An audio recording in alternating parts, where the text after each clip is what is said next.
Shalom saudara-saudari yang dikasihi Tuhan. Terima kasih bagi saudara yang sudah subscribe, like, komen, dan share. Dan yang belum, silakan subscribe, like, komen, dan share video-video saya. Tuhan Yesus memberkati. Firman Tuhan pada saat ini berjudul Doa Terbaik Yesus dan Jawaban Terbaik Bapa. Ini berkisah tentang doa Yesus di Taman Getsemani. Doa Yesus di Taman Getsemani adalah doa terbaik di seluruh Alkitab dan di seluruh alam semesta. Mengapa kita bisa katakan demikian? Mari kita akan lihat buktinya. Mari kita akan lihat paparannya dari slide demi slide ini.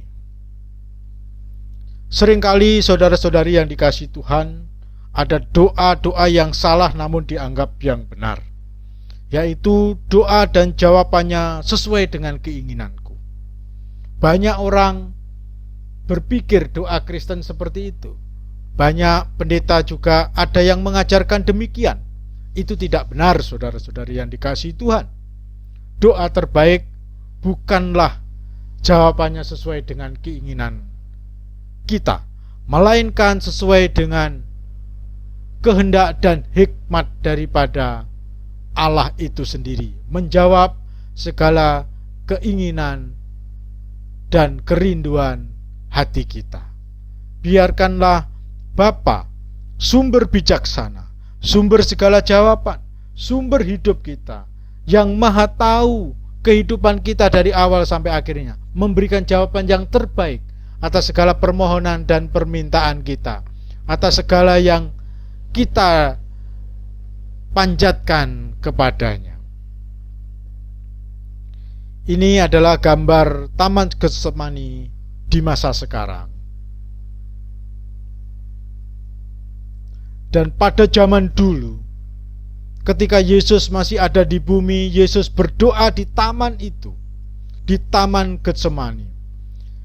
Di Taman Getsemani itu Yesus menderita luar biasa. Dia sedih, dia takut, dia gentar, dan mau mati rasanya. Nah, Yesus yang adalah firman Allah sedang dalam misi penyelamatan menjadi manusia. Dan ketika dia berdoa di taman itu, kesedihan, ketakutan, kegentaran, dan rasa yang mau mati begitu hebat menderanya, mendera sisi kemanusiaannya. Jelas keilahian Yesus tidak merasakan itu. Namun keilahian Yesus berbela rasa, merasakan penderitaan kemanusiaan Yesus di Taman Getsemani itu. Nah, saudara bisa membaca kisah itu di dalam Matius 26 37 sampai 38, Lukas 22 ayat 43 sampai 44. Saudara-saudari yang dikasihi Tuhan, ketika dalam kondisi sedih, kondisi takut, kondisi gentar, mau mati rasanya, apa yang akan dialami oleh Yesus? Yesus tahu bahwa masa depannya, Yesus tahu apa akan yang terjadi selanjutnya. Di taman itu masa depan Yesus begitu jelas, karena dia tahu misinya datang ke dunia, yaitu untuk mati di kayu salib. Dan setelah perjamuan, Yesus mengajak para muridnya ke Taman Getsemani itu. Dan Yesus menjauh sedikit daripada muridnya.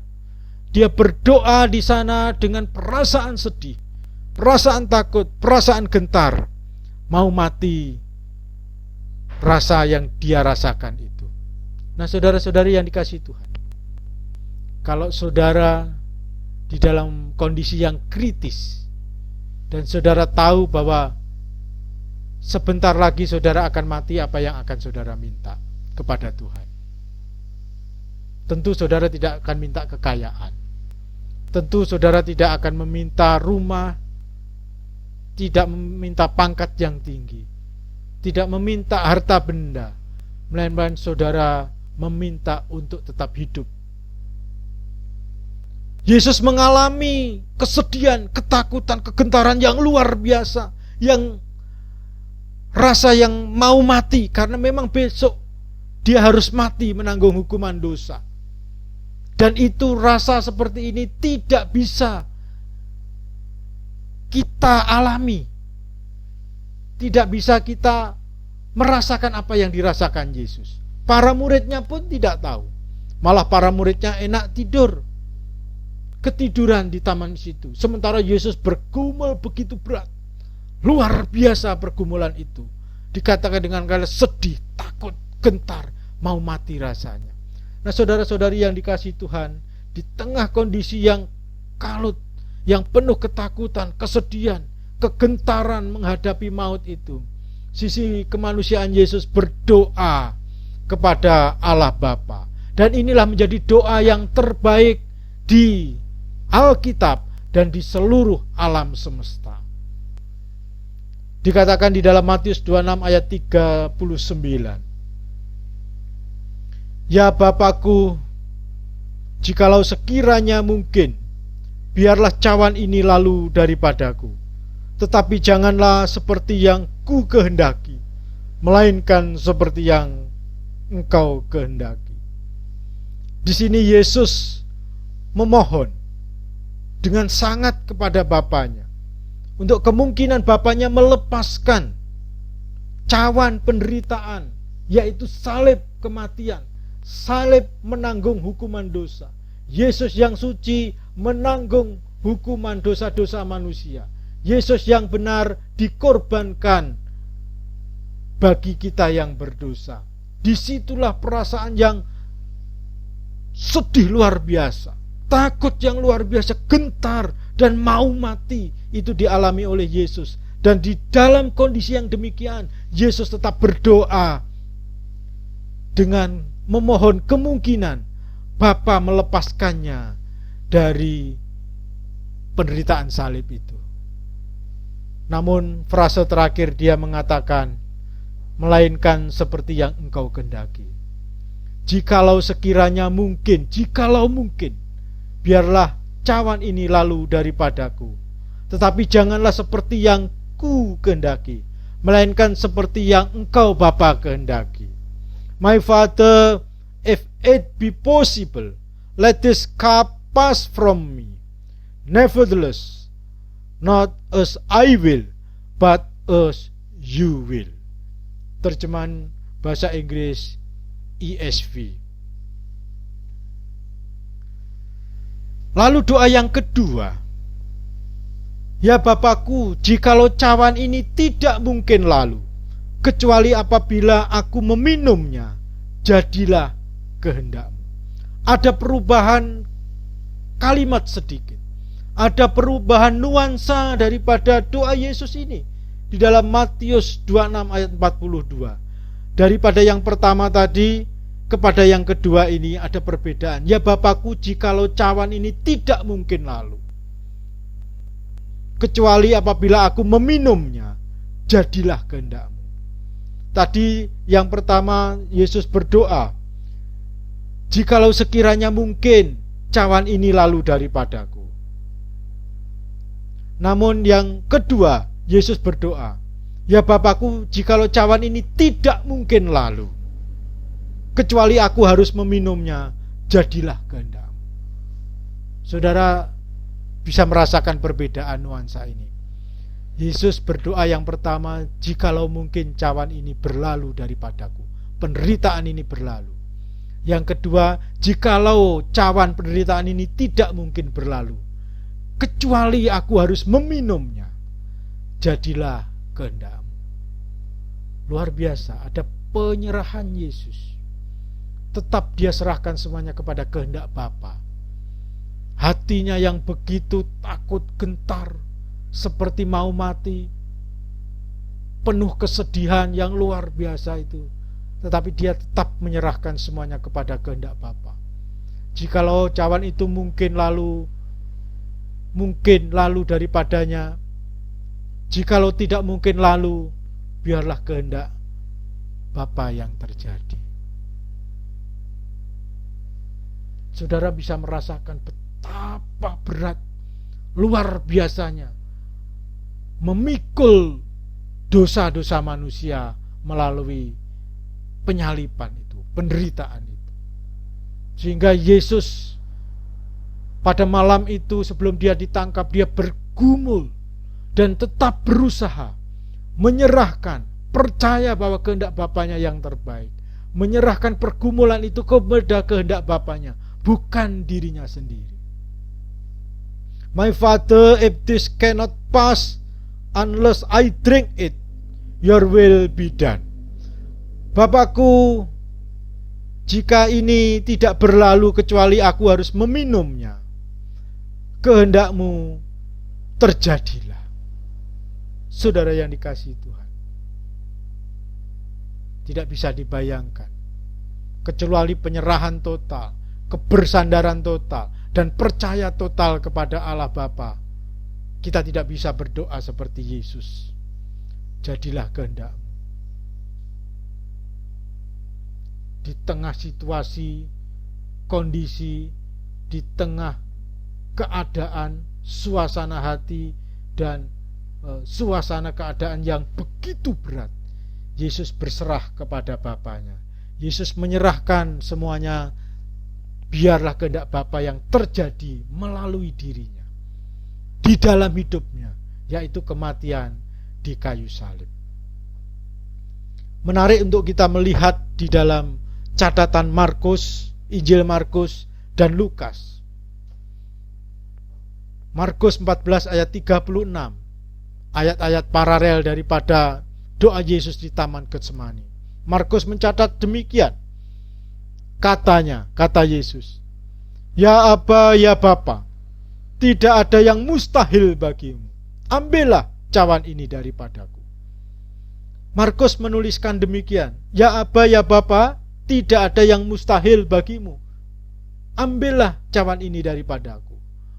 Dengan bahasa lain, Markus menjelaskan, memang Bapa, tidak ada yang mustahil bagi Bapa. Bapa bisa melakukan apa saja. Bapa bisa melakukan, mengambil cawan penderitaan itu daripada Yesus. Dan Yesus mengakui itu. Yesus tahu bahwa Bapanya punya kuasa yang luar biasa, yang begitu limpah, kedaulatan yang begitu luar biasa. Ambillah cawan ini daripadaku.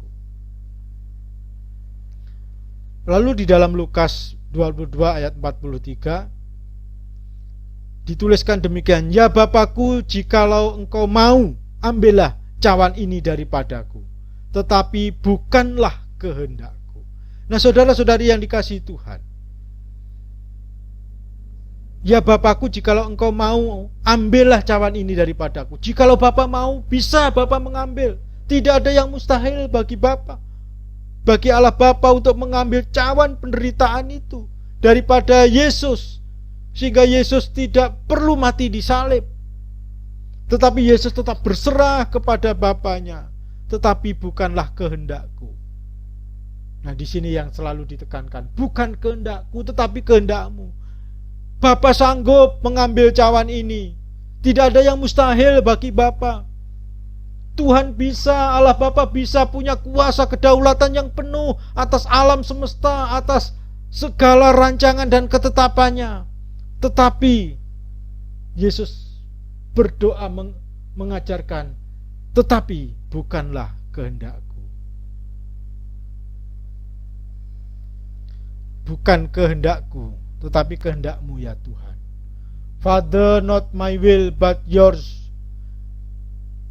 will be done. Bukan kehendakku, melainkan kehendak Bapa yang terjadi. Di dalam penyaliban Yesus, cawan penderitaan yaitu penyaliban Yesus itu ada paradok. Paradok ini, saudara-saudari yang dikasihi Tuhan, bukan kontradiksi. Ada yang selaras, tidak kontradiksi. ada yang kontradiksi, bertentangan, ada yang paradok. Nampaknya ini kelihatannya bertentangan tetapi mengandung kebenaran. Tidak. Contoh, kita percaya bahwa berkat datangnya dari Tuhan, tetapi kita tetap bekerja. Sebenarnya berkat itu dari Tuhan atau bekerja? Nah, di sini juga paradok. Di satu sisi kita percaya berkat itu memang datangnya dari anugerah Tuhan, sumber. Tapi kita tetap harus bekerja, mengolah tanah, kita harus menanam, menabur, bekerja untuk mendapatkan berkat Tuhan yang ada di dunia ini. Nah, disitulah paradoknya. Dua-duanya memang harus berjalan bersama. Tuhan menciptakan banyak buah-buahan di Taman Eden bagi Adam dan Hawa. Tugas Adam dan Hawa adalah mengambil buah itu dan memakannya. Jikalau buah itu tidak diambil dengan tangan Adam dan Hawa, tetap di pohon saja, maka Adam dan Hawa akan kelaparan. Maka tugas dia adalah mengambil yang sudah disediakan Tuhan itu. Dan bekerja itu demikian. Segala sesuatu Tuhan sudah ciptakan di alam semesta itu dengan kuasanya yang luar biasa. Dan tugas kita adalah mengelola, bekerja untuk mendapatkan, untuk supaya bisa menikmati, mendapatkan dan menikmati berkat Tuhan itu. Di sinilah paradok. Paradok yang ditanyakan di sini, siapakah yang mencabut nyawa Yesus? Bapa mengendaki Yesus menyerahkan nyawanya di satu sisi. Jadi ketika Bapa tidak menjawab permohonan Yesus untuk melewatkan cawan penyalipan itu, cawan kematian itu, Bapa mengendaki Yesus menyerahkan nyawanya. Namun Yesus sendiri menyerahkan nyawanya untuk tugas itu. Jadi inilah yang luar biasa. Dikatakan dalam Yohanes 10 ayat 17 dan 18, Bapa mengasihi aku, oleh karena aku memberikan nyawaku untuk menerimanya kembali. Aku berkuasa memberikannya dan berkuasa mengambilnya kembali. Inilah tugas yang kuterima dari Bapa. Jadi Yesus menyerahkan nyawa itu. Yesus menyerahkan nyawanya kepada Bapanya untuk penebusan dosa, untuk penyelamatan kita. Jadi Yesus sendiri menyerahkan nyawanya. Jadi bukan maut yang membuat Yesus mati, tetapi Yesus menyerahkan nyawanya. Nah, ini yang suatu yang sangat misterius dan itu yang dapat kita mengerti. Jadi Yesus memberikan nyawanya ganti kita. Begitu. Yesus dengan sukarela memberikan nyawanya itu. Makanya di dalam doanya, bukan kehendakku ya Bapa, melainkan kehendakmu. Kehendak Bapa ialah supaya Yesus mati di kayu salib, menyerahkan nyawanya sebagai korban keselamatan bagi umat manusia. Doa permohonan Yesus itu terbaik. Bukan kehendakku, melainkan kehendakmu ya Bapa. Doa itu tidak egois. Yesus tidak mementingkan dirinya sendiri. Jikalau Yesus mau mementingkan dirinya sendiri, maka saudara-saudari yang dikasihi Tuhan, tentu Yesus tidak mau disalibkan. Karena disalibkan itu adalah penderitaan yang sangat mengerikan. Penderitaan yang luar biasa. Mati menanggung hukuman dosa itu adalah penderitaan yang sangat hina. Karena memikul dosa-dosa manusia. Jadi manusia yang terhina itu yang dihukum karena dosanya. Dan Yesus mengalami itu untuk menyelamatkan kita. Maka doanya tidak egois. Bukan untuk kepentingan diri sendiri. Bukan untuk kepentinganku, kemauanku, ambisiku, keinginanku, kehendakku. Bukan. Melainkan untuk kehendak Bapa. Dan kehendak Bapa itu baik bagi kita. Nanti kita akan melihat di bagian berikutnya. Doa Yesus penuh pengorbanan diri. Jikalau cawan ini tidak mungkin lalu daripadaku, dan aku harus meminumnya, jadilah kehendakmu. Tentu Yesus penuh pengorbanan diri. Ketika dia bergumul, pengorbanan diri itu tidak mudah, sangat berat. Dan tidak ada manusia yang sanggup kecuali Yesus. Tidak ada manusia yang layak kecuali Yesus yang suci untuk menjadi korban penebusan dosa, untuk menjadi korban penebus dosa melalui kayu salib. Dan doa Yesus penuh pengorbanan. Dia siap untuk dikorbankan, menanggung hukuman dosa manusia bagi keselamatan mereka. Dan doa Yesus itu penuh iman, penuh kebersandaran dan penyerahan kepada kehendak Bapa. Karena Yesus tahu Bapanya adalah Bapa yang baik. Bapanya adalah Bapa yang merencanakan keselamatan bagi manusia. Dan keselamatan itu harus melalui penyaliban dia. Dia percaya penuh kepada rencana dan kehendak Bapa. Dia tidak ragu-ragu lagi. Walaupun harus berkorban nyawa, walaupun harus menyerahkan nyawanya, menderita, dihina oleh orang-orang yang dikasihinya, dicaci maki, dicambuk, dijual, dikhianati, diludahi, dipukul, ditombak, ditinggalkan. Dan semua orang tidak mau mempercayai dia. Dia mengalami penderitaan-penderitaan itu. Dan Yesus juga merasakan bahwa ketika dia terpisah dari Bapanya, di kayu salib dia berkata, Eli, Eli, lama sabatani. Allahku, Allahku, mengapa engkau meninggalkan aku? Ini gambaran daripada penderitaan manusia yang ada di neraka. Mereka hanya bisa berteriak, kenapa Tuhan kau meninggalkan aku? Dan Yesus ketika disalib itu, dia mengalami itu. Pengalaman itu menjadi gambaran orang yang akan di neraka. Allahku, Allahku, mengapa engkau meninggalkan aku? Kita tahu bahwa Yesus dan Bapa tidak pernah terpisah. Di dalam kekekalan selama-lamanya. Bapa mengasihi sang anak begitu juga mengasihi Bapa. Begitu juga dengan Roh Kudus. Namun pada saat Yesus disalib, Yesus berdoa, Eli, Eli, lama sabatani. Dan penderitaan orang-orang di neraka adalah ditinggalkan oleh Allah. Dan itu mengerikan, saudara. Yesus mengalami itu. Dia penuh iman, percaya kepada Sang Bapa. Rencana dan kehendaknya itu terbaik. Jawaban terbaik daripada Bapa, kita tahu bahwa Matius 7 ayat 11 mengajarkan Bapa di surga akan memberikan yang baik kepada mereka yang meminta kepadanya. Bapa selalu memberikan yang baik kepada mereka yang meminta kepadanya. Dan Yesus tahu jawaban daripada Bapa yang tidak itu adalah jawaban yang terbaik. Jawaban Bapa ketika Yesus minta cawan penderitaan kematian melalui salib ini dilewatkan daripadanya. Namun Bapa menjawab tidak. Itu adalah jawaban yang terbaik. Karena Bapa yang baik juga memberikan yang baik kepada anak-anaknya yang meminta kepadanya. Dan Yesus tahu itu. Maka jawaban Bapa di Taman Getsemani dari doa yang terbaik Yesus itu adalah tidak.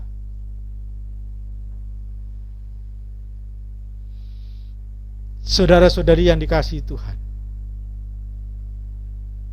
Bapa menjawab tidak kepada permohonan Yesus untuk tidak menderita penderitaan kematian di kayu salib itu. Dan itu jawaban yang terbaik. Artinya Yesus harus mati, Yesus harus disalibkan. Sebelumnya Yesus harus ditinggalkan para muridnya ketika Yesus ditangkap. Yesus akan dijual oleh Yudas. Yesus akan disangkal oleh Petrus 3 kali. Yesus akan dihakimi, hakim alam semesta dihakimi oleh orang-orang Farisi, oleh tokoh-tokoh agama Yahudi dengan tidak adil penghakimannya. Yesus akan dihakimi oleh Kayafas, nanti dihakimi oleh Pilatus, oleh Herodes. Yesus dipukul oleh prajurit-prajurit Romawi. Yesus dicambuk oleh mereka, manusia-manusia yang berdosa. Yesus dimahkotai duri Walaupun Yesus juga pernah ditangisi oleh wanita-wanita Yerusalem, Yesus berkata, "Hei perempuan-perempuan Yerusalem, tangisilah dirimu sendiri." Yesus tidak butuh belas kasihan, karena justru Yesuslah yang mengasihi manusia. Walaupun Yesus menderita secara fisik, Yesus tidak layak untuk dihukum mati karena dia suci. Kitalah yang akan menderita kematian, maut, jikalau Yesus tidak mengalami penderitaan dan kematian di kayu salib, menanggung hukuman dosa kita. Yesus disalibkan, dicaci maki, dicemooh, ditolak oleh begitu banyak orang yang menyaksikan. Hanya penjahat yang satu yang mau percaya kepada dia. Hanya Yohanes dan Maria dan beberapa wanita yang mengikuti Yesus sampai di Bukit Golgota, menyaksikan penyaliban Yesus. Dan Yesus menderita semuanya itu, dan puncaknya adalah kematiannya di kayu salib untuk menanggung hukuman dosa. Karena itulah ketika melakukan perjamuan malam, Yesus menyatakan kepada murid-muridnya demikian, "Sebab inilah darahku, darah perjanjian yang ditumpahkan bagi banyak orang untuk pengampunan dosa." Matius 26 ayat 28, Lukas 24 ayat 46 sampai 47. Saudara-saudari yang dikasihi Tuhan, itulah tujuan daripada penyaliban Yesus.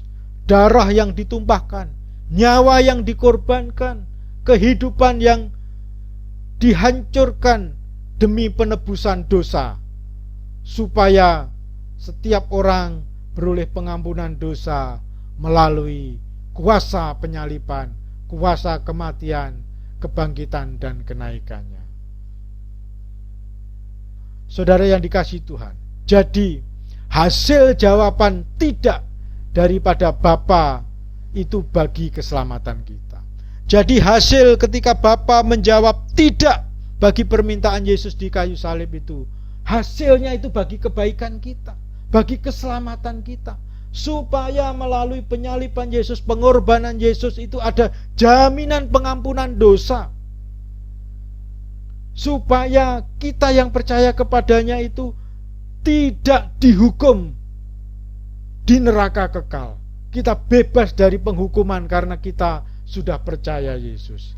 Dan jaminan, kita beroleh jaminan hidup kekal di dalam Tuhan Yesus. Bukankah itu hasil daripada jawaban tidak itu terbaik bagi kita? Nah, saudara-saudari yang dikasihi Tuhan, itulah doa terbaik Yesus dan jawaban terbaik daripada Bapa. Itulah doa terbaik di Alkitab dan doa terbaik di seluruh alam semesta, dan jawaban terbaik di Alkitab dan jawaban terbaik bagi keselamatan seluruh manusia di dunia yang mau percaya kepada karya penebusan Yesus. Mereka beroleh jaminan pengampunan dosa, mereka beroleh jaminan bebas dari hukuman neraka, dan mereka beroleh jaminan hidup kekal di surganya. Percayalah saudara kepada Yesus Tuhan yang menyelamatkan, yang sanggup memberikan pengampunan dosa kepada saudara, yang sanggup memberikan jaminan, asuransi bebas dari hukuman dosa di neraka yang kekal, dan menjamin kehidupan yang kekal di surganya. Amin. Silahkan like, subscribe, komen, dan share. Tuhan Yesus memberkati kita semua.